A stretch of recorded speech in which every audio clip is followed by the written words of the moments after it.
Hello and welcome to Jai Ugam Institution.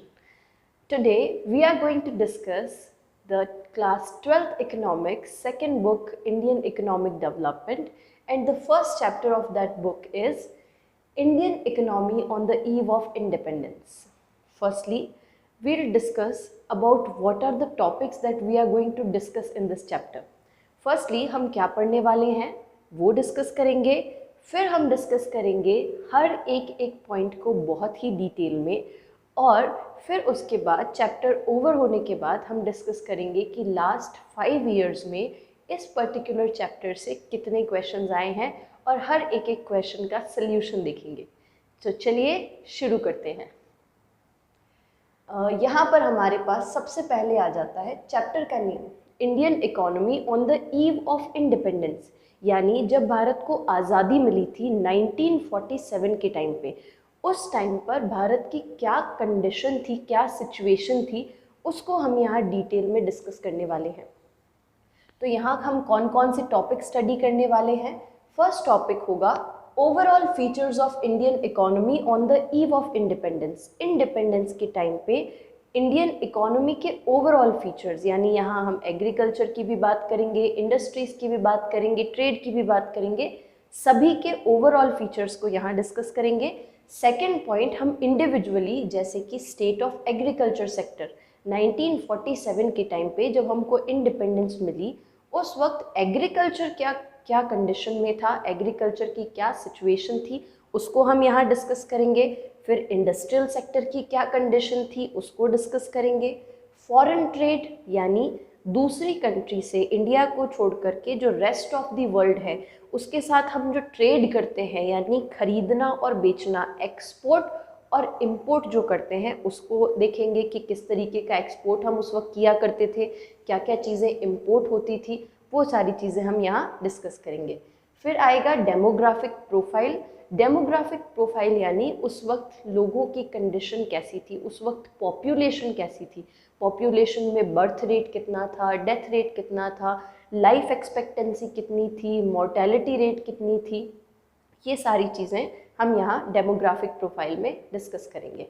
Next आएगा occupational structure. Occupation का मतलब काम, तो ऑक्यूपेशनल स्ट्रक्चर उस वक्त कैसा था, कितने लोग प्राइमरी सेक्टर में काम किया करते थे, कितने लोग सेकेंडरी सेक्टर में काम किया करते थे, कितने लोग टर्शरी सेक्टर में काम किया करते थे, वो हम यहाँ पर डिस्कस करेंगे।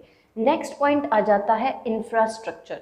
इंफ्रास्ट्रक्चर दो तरीके के होते हैं, एक तो होते हैं इकोनॉमिक इंफ्रास्ट्रक्चर, एक होता है सोशल इंफ्रास्ट्रक्चर। इकोनॉमिक इंफ्रास्ट्रक्चर में हम ये देखेंगे कि उस वक्त हमारे यहाँ कम्युनिकेशन फैसिलिटी कैसी थी, ट्रांसपोर्टेशन फैसिलिटीज़ कैसी थी, और भी बैंकिंग फैसिलिटीज़, इंश्योरेंस फैसिलिटीज़, जितनी भी इकोनॉमिक फैसिलिटीज़ होती हैं वो हम इकोनॉमिक इंफ्रास्ट्रक्चर में डिस्कस करेंगे। और सोशल इंफ्रास्ट्रक्चर में ये आ जाएगा कि उस वक्त कितने स्कूल्स थे, कितने कॉलेजेस थे, कितने हॉस्पिटल्स थे, कितने नर्सिंग होम्स थे, हाउसिंग फैसिलिटी कैसी थी, ये सारी चीज़ें हम इंफ्रास्ट्रक्चर में डिस्कस करेंगे। In the social infrastructure we will discuss that. फिर impact of British rule in India, जो ब्रिटिशर्स हमारे इंडिया में आए थे उसका इम्पैक्ट इंडिया पे क्या हुआ, यानी इंडिया पॉजिटिव इम्पैक्ट देखा इंडिया ने या नेगेटिव इम्पैक्ट देखा। खैर, a coin has two faces, वैसे ही ब्रिटिशर्स जब इंडिया आए थे तो कुछ पॉजिटिव इम्पैक्ट भी हुए, कुछ नेगेटिव इम्पैक्ट भी हुए, हम यहाँ दोनों को डिस्कस करेंगे। सो चलिए, are you curious about this chapter. यहाँ हम चैप्टर को सिर्फ पढ़ते नहीं हैं, उसको लर्न कर लेते हैं। तो लेट्स लर्न दिस चैप्टर। तो चलिए स्टार्ट करते हैं overall features of Indian economy on the eve of independence को। अब यहाँ हम फीचर्स को लर्न करने वाले हैं। फर्स्ट फीचर है स्टैग्नेंट इकोनॉमी। उस वक्त जब इंडिपेंडेंस हमको मिला था उस वक्त हमारी इकोनॉमी स्टैग्नेंट थी। स्टैग्नेंट यानी ऐसी इकोनॉमी जो ग्रोथ शो नहीं कर रही हो, उसको हम स्टैग्नेंट कहते हैं। तो हमारी इकोनॉमी स्टैग्नेंट थी, इसका मतलब हमारी इकोनॉमी ग्रो नहीं कर रही थी। फर्स्ट पॉइंट क्लियर हुआ। स्टैग्नेंट इकोनॉमी यानी ऐसी इकोनॉमी जो रुकी हुई है, बढ़ नहीं रही, दैट इज स्टैग्नेंट इकोनॉमी। इसी से सेकेंड पॉइंट आता है, अगर कभी कोई इकोनॉमी रुकी हुई है, ग्रो नहीं कर रही, तो वो पीछे रह जाएगी। तो यहाँ सेकेंड पॉइंट आ रहा है बैकवर्ड इकोनॉमी, ऐसी इकोनॉमी जो पिछड़ गई। बैकवर्ड रह गई। देन यहाँ पर नेक्स्ट पॉइंट आ जाता है डोमिनेंस ऑफ एग्रीकल्चर। जब इंडिपेंडेंस हमको मिला था तब ज़्यादातर लोग, लगभग 72% लोग एग्रीकल्चर किया करते थे।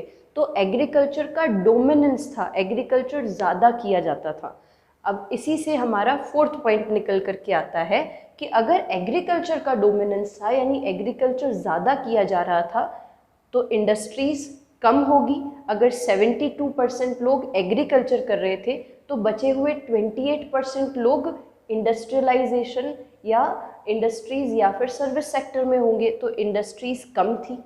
Dominance of agriculture, bleak industrialization, industries की हालत ख़राब थी। नेक्स्ट, अगर अपने यहाँ इंडस्ट्रीज़ की हालत ख़राब थी, यानी इंडस्ट्रीज़ उतनी डेवलप नहीं थी, इंडस्ट्रीज़ अच्छी नहीं थी, तो उस केस में जो इंडस्ट्रीज़ में बनने वाली चीज़ें हैं वो हमें बाहर से मंगवानी पड़ती होगी, दूसरी कंट्रीज से इंपोर्ट करनी पड़ती होगी। तो नेक्स्ट पॉइंट आता है heavy dependence on imports. Upon imports पे बहुत ज़्यादा डिपेंडेंट थे। बहुत सी चीज़ें ऐसी थी जो हम अपने देश में नहीं बना पा रहे थे और वो हमको बाहर के देश से खरीदनी पड़ रही थी। और बाहर के देश से कभी भी कोई चीज़ अगर अंदर आती है तो उसको हम इम्पोर्ट कहते हैं। देन लिमिटेड अर्बनाइजेशन था। अभी हमने यहाँ पॉइंट डिस्कस किया कि एग्रीकल्चर का डोमिनेंस था, यानी एग्रीकल्चर लोग ज़्यादा कर रहे थे, खेती ज़्यादा कर रहे थे। अगर एग्रीकल्चर आप लोग गौर करें तो एग्रीकल्चर जनरली कहाँ होता है, रूरल एरियाज़ में, गांव वाले एरियाज़ में। अब 72% लोग अगर एग्रीकल्चर कर रहे हैं तो वो रहेंगे कहाँ, सिटी में या विलेज में? ऑब्वियसली विलेज में। अगर वो विलेज में रहेंगे तो अर्बनाइजेशन लिमिटेड होगा, यानी लिमिटेड सिटीज़ थी उस वक्त, बहुत कम लोग ऐसे थे जो सिटीज़ में रहा करते थे। ओनली 14%, सिर्फ 14% लोग ऐसे थे जो उस वक्त अर्बन एरियाज़ में रहते थे और बचे हुए 86% लोग रूरल एरियाज़ में रहते थे, यानी गांव वाले एरिया में रहते थे। नेक्स्ट हमारा पॉइंट आ जाता है सेमी फ्यूडल इकोनॉमी। उस वक्त हमारी इकोनॉमी का स्ट्रक्चर था सेमी फ्यूडल। सेमी फ्यूडल का सिंपल सा मीनिंग है मिक्स्ड इकोनॉमी स्ट्रक्चर, जहाँ पर ज़्यादातर डिसीजंस गवर्नमेंट ले रही है और कुछ डिसीजन प्राइवेट ले रहे हैं। Jointly both are taking decisions what, how and for whom to produce. ये डिसीजन जब प्राइवेट और गवर्नमेंट दोनों लेती है तो उसको हम सेमी फ्यूडल इकोनॉमी या मिक्स्ड इकोनॉमी कह देते हैं। चलिए वापस से क्विक रिकैप लेते हैं। फर्स्ट हमने देखा कि हमारी इकोनॉमी स्टेगनेंट थी। स्टेगनेंट यानी हमारी इकोनॉमी ग्रो नहीं कर रही थी। ग्रो नहीं कर रही थी इसका मतलब जो भी कोई चीज़ ग्रो नहीं करती तो वो पीछे रह जाती है, बैकवर्ड हो जाती है। तो स्टेगनेंट थी इसलिए बैकवर्ड इकोनॉमी थी। बैकवर्ड इकोनॉमी सेकंड पॉइंट हो गया। थर्ड पॉइंट आ जाता है कि एग्रीकल्चर उस वक्त हमारे देश में काफ़ी ज़्यादा किया जा रहा था। 72% people were engaged in agriculture. तो एग्रीकल्चर ज़्यादा था मतलब इंडस्ट्रीज़ कम थी। इंडस्ट्रीज़ कम थी तो इंडस्ट्री में बनने वाली चीज़ें हमको दूसरे देश से मंगवानी पड़ रही थी, क्योंकि हमारे यहाँ इंडस्ट्रीज़ लिमिटेड थी, इंडस्ट्रीज़ ब्लीक थी। ब्लीक यानी इंडस्ट्रीज़ की हालत ख़राब थी, वी कैन से। इंडस्ट्रीज़ उतनी ज़्यादा डेवलप्ड या ग्रोन नहीं थी, तो इंडस्ट्रीज़ ग्रोथ नहीं शो कर रही थी, इसलिए हमको इम्पोर्ट्स पे डिपेंडेंट होना पड़ रहा था। फिर लिमिटेड अर्बनाइजेशन, वो भी यहाँ से देख सकते हैं कि अगर 72% लोग एग्रीकल्चर कर रहे हैं तो वो गांव में रह रहे होंगे, यानी लिमिटेड अर्बनाइजेशन था। बहुत कम लोग, लगभग 14% लोग सिटीज़ में उस वक्त रहते थे, अर्बन एरियाज़ में रहते थे, और 86% लोग रूरल एरियाज़ में यानी गांव वाले एरिया में रहा करते थे। Limited urbanization. और लास्ट पॉइंट आ जाता है semi feudal economy. Now the time is to test your knowledge.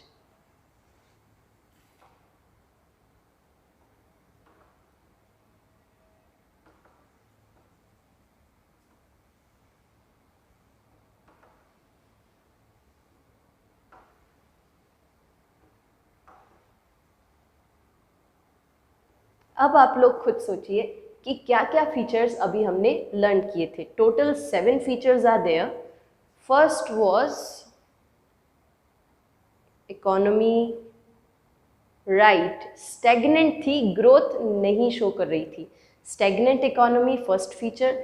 अगर कोई इकोनॉमी स्टेगनेंट होगी, ग्रो नहीं कर रही होगी, तो वो पीछे रह जाएगी। सेकेंड पॉइंट, या backward economy. Stagnant economy, backward economy, और हमारे देश में उस वक्त ज़्यादा क्या हो रहा था?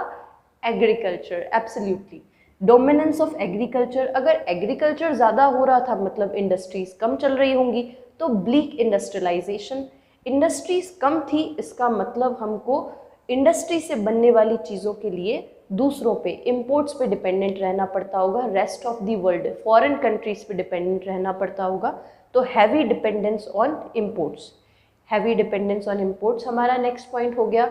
अगर हम डोमिनेंस ऑफ एग्रीकल्चर था, यानी अगर हम एग्रीकल्चर ज़्यादा कर रहे थे, इसका मतलब ज़्यादातर लोग गांव में रह रहे होंगे, रूरल एरियाज़ में रह रहे होंगे, तो नेक्स्ट पॉइंट है लिमिटेड अर्बनाइजेशन, यानी उस वक्त सिटीज़ में सिर्फ 14% लोग रहा करते थे, अर्बन एरियाज़ में सिर्फ 14% पॉपुलेशन व लिविंग।